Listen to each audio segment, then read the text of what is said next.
really famous. This is called this is a place called Devil's Tower in Wyoming. Nobody's ever been there? Obviously not, because you're just guessing places all over the place. It's a crazy natural formation, right? People go there from all over the place to climb it. And I was looking it up on Wikipedia because why is it called, or no, the National Park Service? Because of John, I was looking up the National Park Service, their website, www.nps.gov. That's a cool web address. Apparently, up until 1901, this formation was known as Bear Lodge, the translation from the Lakota name. And then this person came around, some surveyor, and decided that, went back and said, no, this means bad God's tower in the native language. So we should call it Devil's Tower. But no, that was not, it was like a bad translation of a mistranslation. So there have been some petitions to try and get this renamed again to Bear Lodge, but it hasn't worked. It's still called Devil's Tower. And there's all sorts of places in the West that have the strangest names because people are just weird. But no, some people are not very good at naming things. Anyway, I grew up in Montana, and I once wanted to go by this and see it. And so as we were driving by, which is a pretty long drive, got close, and there was like this tape all the way around the place. And it's just like, look, there are indigenous people who consider this to be a sacred site, and they're currently doing ceremonies here. So it's just, can you just chill out on trying to climb this thing for a while? Because all the white people want to get up and climb it in various ways and get to the top. Just like, can you chill for a while and let the ceremonies proceed at Bear Lodge? They weren't calling it, you know. So made me sad, of course, because I didn't want to climb, but I wanted to get, you know, a close look. But of course, we should, in general, realize that people are still around and still may want to do things in their own lands. This brings up the reason I was referring to John is after class, we were talking about how, what do you want to do, John? National park stuff, right? So what I was thinking about for your final paper, this paper, you could do, you know, like what you want to be in your life and if it has any relevance or how this perspective could influence that. And certainly in the national parks, this is a huge ongoing debate and negotiation, right? Because these places were famously roped off and people kicked out of them so that Americans all could enjoy them, but to the expense of many indigenous communities who had different ideas about what should go on in these places. So how should that be reconciled in today's world? How should this be done? And what is the scope of these kinds of policies for the field you are in? So like I said, it could be a place close to your home, place you want to live, a job you want to have. Just sort of try to bring some of this stuff into your life. Does that make sense, Tyler? Right. Okay. And, you know, again, if you decide that there's a balance or that there's something that you want to take and other things that you don't want to take, that's fine. Just have to make it make sense.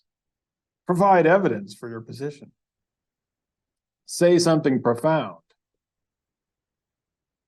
and then support it with evidence. Yeah, exactly. Because things that are said that are profound that are not supported are probably not profound. They're probably just aphorisms, fables, wise tales that sound good. Quantify the profundity. I usually like to qualify it, not quantify it, but I guess I end up quantifying it in the form of a letter grade. So yes, eventually I do have to put some sort of number on it, you know, of sorts. Yes, eventually there is a number, right? And you know, you shouldn't take that too seriously. It's just one perspective on things that hopefully I have a little bit of experience giving, but you know, you got to trust your own profundity. If Einstein had trusted the letter grade, number grades he was getting, he would not have, you know, yeah, he wouldn't have bothered. That's not true? Oh, shoot. See? I try to say something profound and it's not supported. It ceases to be profound. It's just not true. What is true then? Why have I been told that? Huh? He got good grades in school. Jeez, this blows a whole generation of things that we've been telling our children about, you know, to make them feel good about themselves. We're going to have to find a different guy. Maybe somebody else can help us out with that. Darn. You know, ever since Wikipedia, I really have had to take a lot of stuff out of my general store of knowledge, because you're just standing up there saying profound stuff and all of a sudden it's like somebody's like, that's not true. Which is good. It's all for the good. It's all good. Yeah, you gotta take Einstein straight out of, I mean, I never meant to go on Einstein at all. That was just a diversion when somebody was trying to make me say something profound. Turns out to be bullshit. All right, which often happens when you're attempting to say something profound. All right. So, who's that?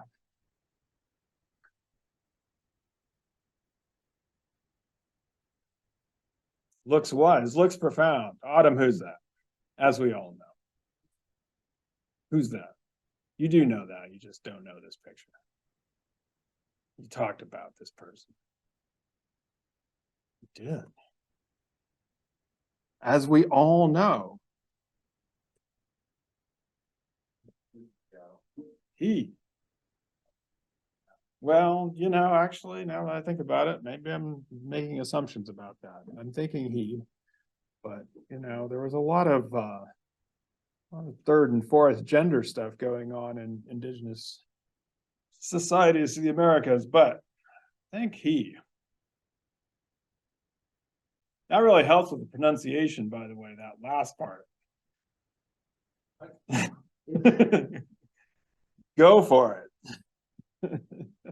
Yeah, I tried to click on it and get the real pronunciation, but I didn't have the right app installed or something. Yes, we were talking about naming things. We talked about Devil's Tower and Bear Lodge, so we might as well talk about Seattle. And Chief Seattle, although Chief Sealth, as Hernandez refers to him, but that's also kind of a translation of conventional spelling, which is traditionally pronounced. Yeah, I haven't made any progress on that. Anyway, Autumn, as we know, this was a revered person who then helped us to name Seattle and was then, we all know this, right? No, we don't know it. What do we know? What did we learn?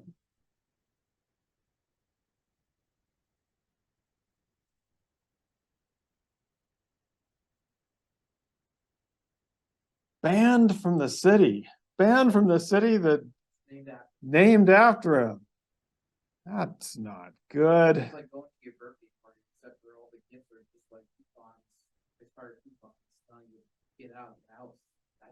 Get out of your house. Yeah, I was wondering about where the birthday party was going, but yeah, as long as it's a get out of your house coupon, yeah, that sounds about right. Exactly. So here is the only known photograph. And we have, of course, artifacts and stuff that we've tried to take away and dig up and do all those things. Why did we do all this? All the we's, sorry. Why did anthropologists do all this stuff, Cass? So you potentially this idea that the Native American and Indigenous peoples were a disappearing race or disappearing group, and then they use that to justify taking of their artifacts, taking of like their cultural images, and after taking from them, trying to continue and try to push them into the extinction that they needed in the first place. Yeah, I guess so. It was assumed that people like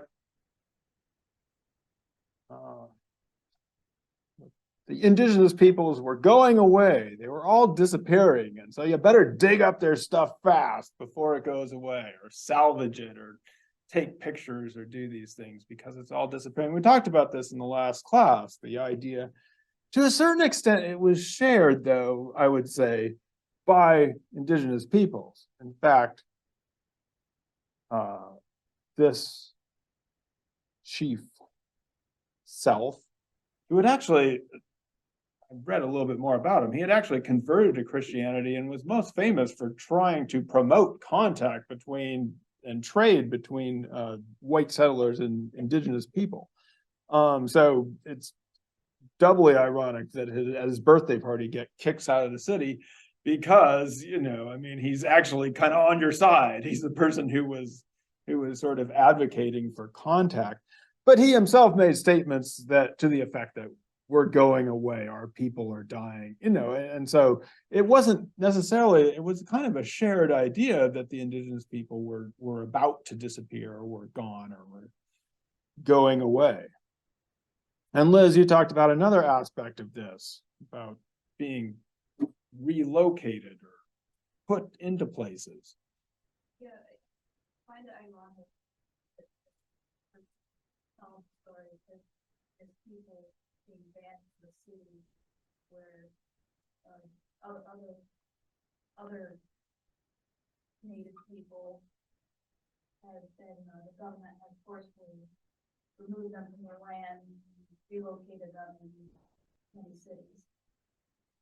Yeah, there was kind of a, I mean, it just sort of it depended on the location. So there was displacement by trying to put people on different lands.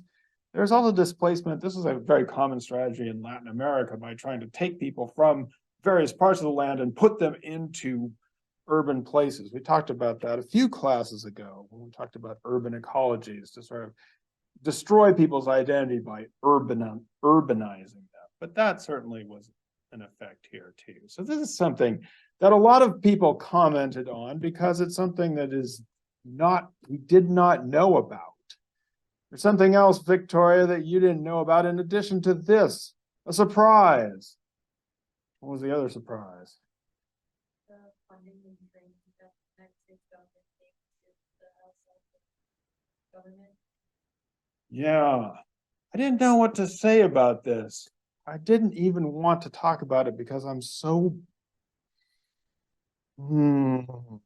biased about it, I guess I would say. It's very difficult to get sort of just a neutral source on things like El Salvador. And it's very difficult for me to even talk about this without getting upset. So I was just going to leave it out. But so I went to Wikipedia because Wikipedia is unbiased and always correct. And so this is how I just, you know, what was happening. I mean, these are just the facts. So this was the Cold War. Of course, we were all fighting communism back in the Cold War. Oh, there's Jimmy Carter's administration. I guess he didn't do everything right. $1 to $2 million a day in economic aid to the Salvadoran government, which was quite a lot. And a lot of it went into the military. And they were trained and they were, you know, and it was justified because fighting the Soviets. So, like I said, I don't want to get too into this, but we should know this about United States history. And one of the reasons we should know about this is because these days, in the last election, in this election, in almost every election, people go down to the border and they go to places and they're like, what are all these people doing here? Blah, blah, blah. Right. And first of all, the United States calls a bunch of people Mexicans who are not Mexicans. We call them Mexicans, but they're from El Salvador, Honduras, Nicaragua, and Guatemala. They may have come through Mexico, but they're not Mexicans. But we just lump them all together into Mexicans and get upset about them. And then we wonder what they're doing here. Like, why are you here? Well, bud, why am I here? How to start? Well, a long time ago. Anyway, the point of the matter is, in all of these countries, the United States has often supported and intervened on the side of a government that was committing atrocities against its own people, creating the kinds of displacement effects that have left people in precarious conditions and basically forced to migrate into and try and get across for various reasons, including political and economic amnesty. So anyway, like I said, as a person who studies Latin America, this is very disturbing to me. And I think that Hernandez is totally right on. However, I don't want to get into like, some weird political position, but just realize what the entanglements in which the United States has been involved and what that does to people over time. It's good to learn. All right, Wikipedia. So, wait, how did all this work out? How did it work? Try and citify people, disperse them, displace them, do all this? Well, as Hernandez says, it actually did not work. Or he says, however, we are still here thriving. And I think I said in the last class that perhaps it is one of the more pleasant surprises of the 20th and 21st century, that in the last 20 or 30 years, we have actually seen the resurgence of identification as indigenous, the idea that that indigenous peoples have in fact not gone away, that they are in fact still here thriving. And to the extent that, as Hernandez put it, cities are indigenous lands. So on the one hand, what she's talking about is the fact that many of our contemporary cities were once settlements, maybe even urban landscapes for indigenous people. They were built on indigenous land, but she's also talking about a somewhat, I thought it was a slightly surprising figure that in the United States, 70% of all people who identify as indigenous live in urban areas. We talked about this a little bit when we talked about urban ecology, and I wanted to shift it to indigenous cities. So not just talking about these large agglomerations of people that we usually think of as cities, but as urbanism as an indigenous form as well. And if you remember, we talked about places like Norman, Oklahoma, which have Tulsa, Oklahoma, 14% indigenous. And other cities that have large percentages of indigenous populations, as well as urban places that were built by indigenous peoples prior to colonization, such as Cusco, Inca City, South America. I forgot to pick on Mickey for his paper about Incan architecture. What do you think of that Incan architecture, Mickey? It's pretty cool. Uh-huh.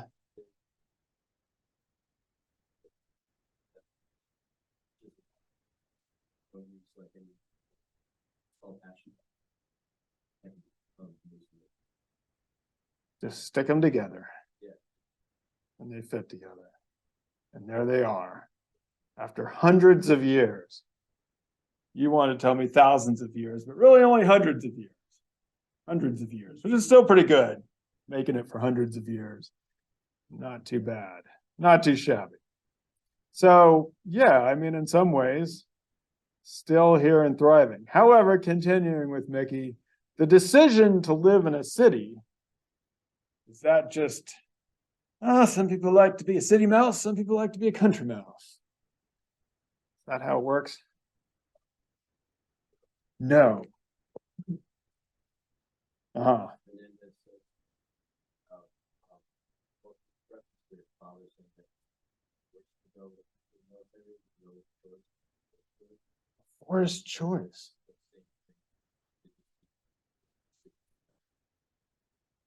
A forced decision, yeah. So many people that are in various places. And I think this is applied, you know, I mean, it's the sense that, yeah, people make choices, but under constraints and possibilities which are not of their own making. So we can try to think about the context in which people make decisions and make choices as not perhaps the one that they would have wanted to make. So yes, we are now then going back to Hernandez talking about her father and banana trees. Tyler, what is the deal with a banana tree?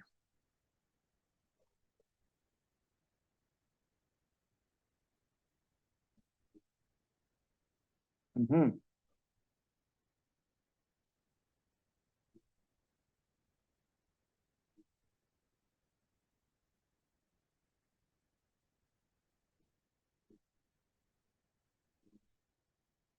You believe that? Yeah, I mean, he says, it was this banana tree that saved my life by wrapping up the bomb so it didn't go off.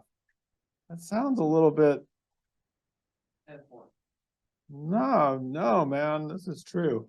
I don't know. What are you going to do? Tell him he's wrong? I wouldn't. Yeah, you know, banana trees are powerful. Now, of course, the theme, Tyler, what is the theme in that chapter? Why did she say such a thing?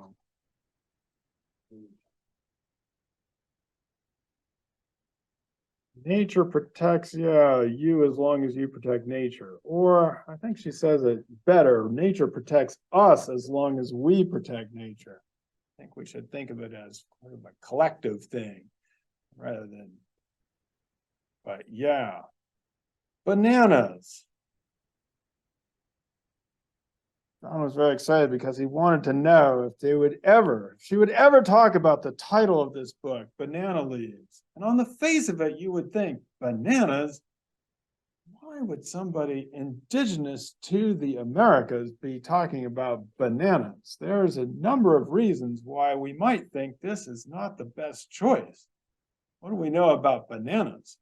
Where did bananas come from?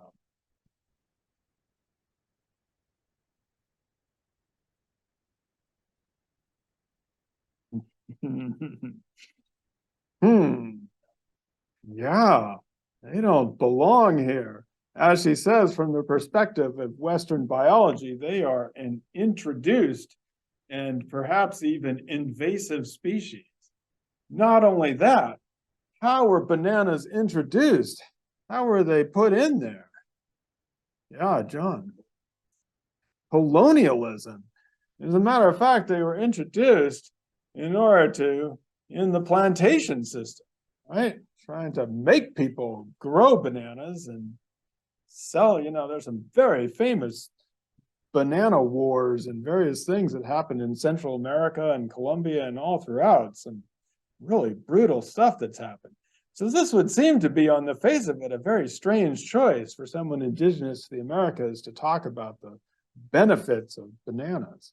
I want to pause there for a second and talk about my own mentor in anthropology, who was doing his fieldwork in Dominica in the Caribbean.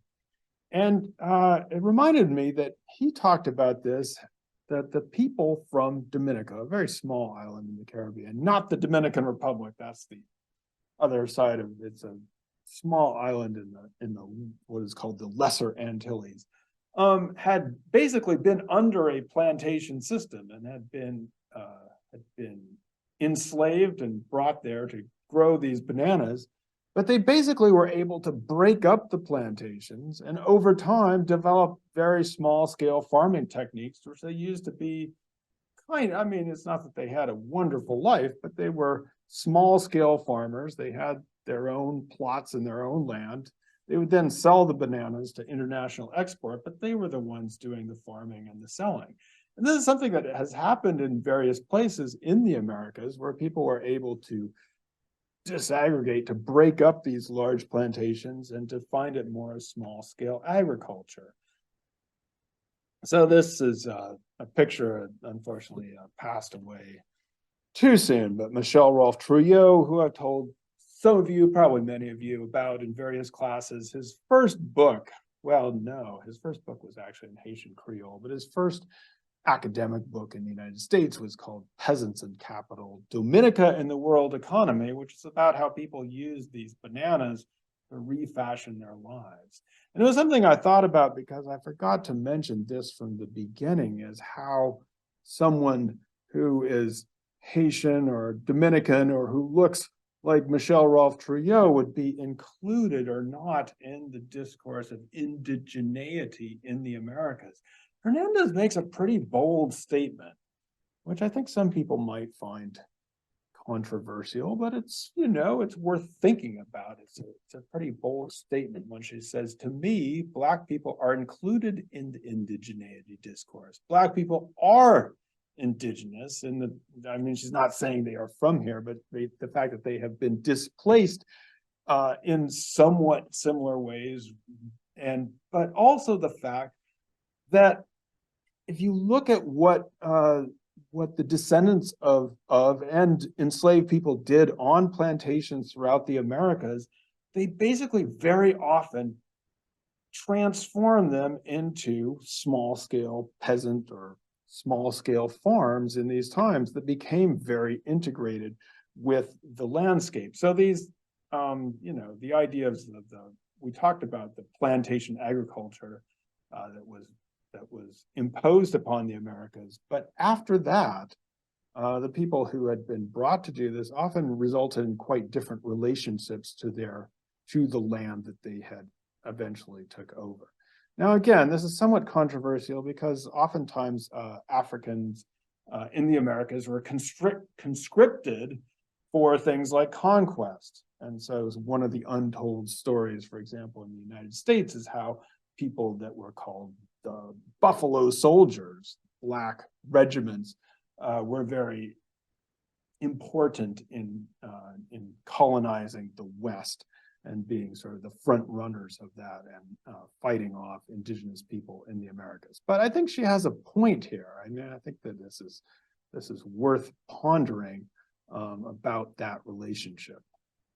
So up to this point, I think many of us can at least understand why people would be embracing of bananas and banana leaves and how they have become important in people's diets and their farming practices and all these things. But Hernandez goes one or two steps further. She says the banana trees are their displaced relatives. Displaced relatives. Ooh, and then she says that they're very important because of the kinship and the relationships that they have set up with the banana trees, and so they're relatives. Relatives. Jacob, you're not ready for this, are you?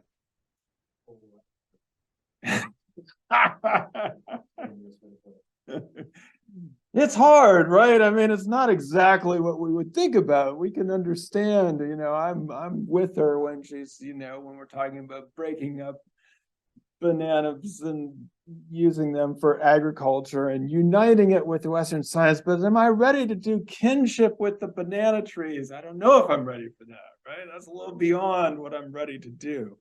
And so, you know, it's just let it sink in a little bit. I understand. It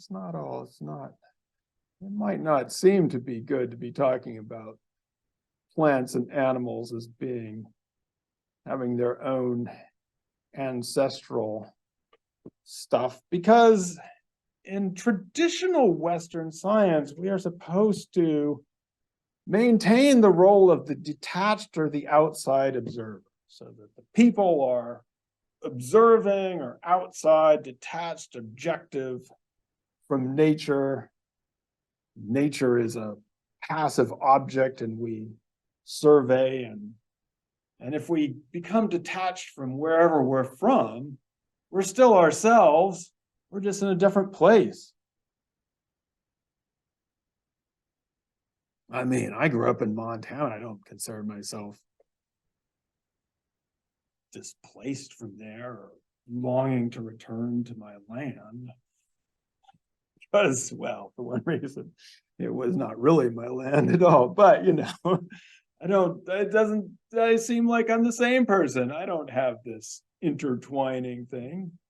However, in different traditions, the land and identity are intimately, land, environment, those things are intimately connected. Well, Anna, what would you say is the relationship between environment and identity for Indigenous people?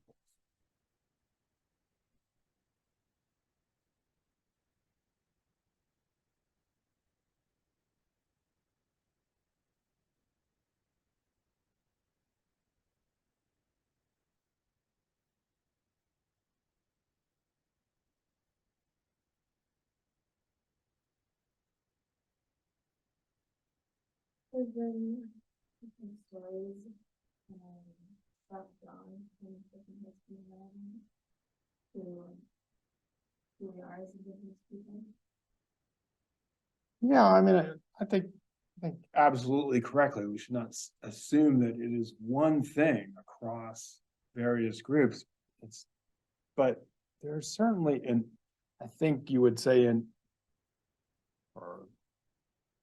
intertwining or interconnectedness between land, people, perhaps even language, and the idea that you can simply go somewhere else and be the same, right, is a very is pretty foreign to that, where, you know, where being a part of that place is also what roots the language and what roots your roots people's identification. So it's not to say, I mean, obviously Hernandez is not, her father is from El Salvador. I think if I read correctly, her mother is from Oaxaca. And she grew up in Los Angeles and lives in Seattle. So obviously she is not in her own community, but she feels that in a way, and wherever she is, tries to identify or tries to make connections to the indigenous people there. So, you know, it's a different way of thinking about the world, the landscape, how people are related and intertwined with their world. And I think that this is important because although I think we can all appreciate when there are climate events and disasters and climate change, and we can all feel the people getting displaced seems like a bad thing to happen to people. But at the end of chapter 3, chapter 2. Oh, I read chapter 2. At the end of chapter 2, and near the end of chapter 2, Hernandez introduces a kind of new concept for how we should think about this. So it's not just sort of the physical elements of displacement or the environmental effects of these events. How does he want us to think about this? What are the effects of displacement and climate stuff on indigenous people? How is it felt?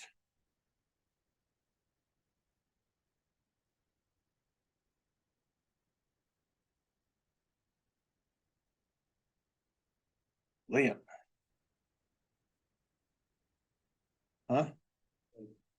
You mean like removing Indigenous people from their land? You know, the land just gets monocropped and destroyed. Yeah, I think so. Yeah, but there's a term she introduces, which is sort of beyond simply the physical effects. It's a bonus question for the end of the reading. Actually, though, we have to go back. I was trying to sense that I was about to call on her. So, Anaya, how would you say? Well, you said you also felt connected to this reading, that it made you feel like you related to it personally. Can you describe that for us? What is the relationship for Indigenous people as you feel it between environment and identity? Growing up with, my dad is from Hawaii, so growing up with parents from different countries, they have to just learn new things and get closer to their environment or create a new environment that they can do. For me, enjoying that, I was really place somewhere that I kind of just grow up and be connected to my environment, and you have to create some environment. So for me to be, able to just Okay, so but you felt like that connected in a similar way to what Hernandez was describing. Yeah, okay, interesting, yeah. All right, thanks. All right, so back to my bonus question. End of chapter 2. Yeah, Cass. Oh, well, that's what happens. How is it felt, though? What's the concept she introduces for how it's felt? Autumn. Ecological grief. Oh, that's a big word. I mean, it's not a big word. It's just a small one-syllable word at the end, but grief. I mean, that's, I think that's profound, Louis. That's profound. Ecological grief. So it's not just felt as, I mean, it's one thing to feel loss. She compares it to losing a pet, right? And then if you lose like 7 pets at the same time, that's how you might feel. I can't relate to this because I don't have pets, but it's sort of a deep, not just a physical livelihood kind of thing, but a deep sense of loss and sadness or ecological grief. At the end of chapter 2.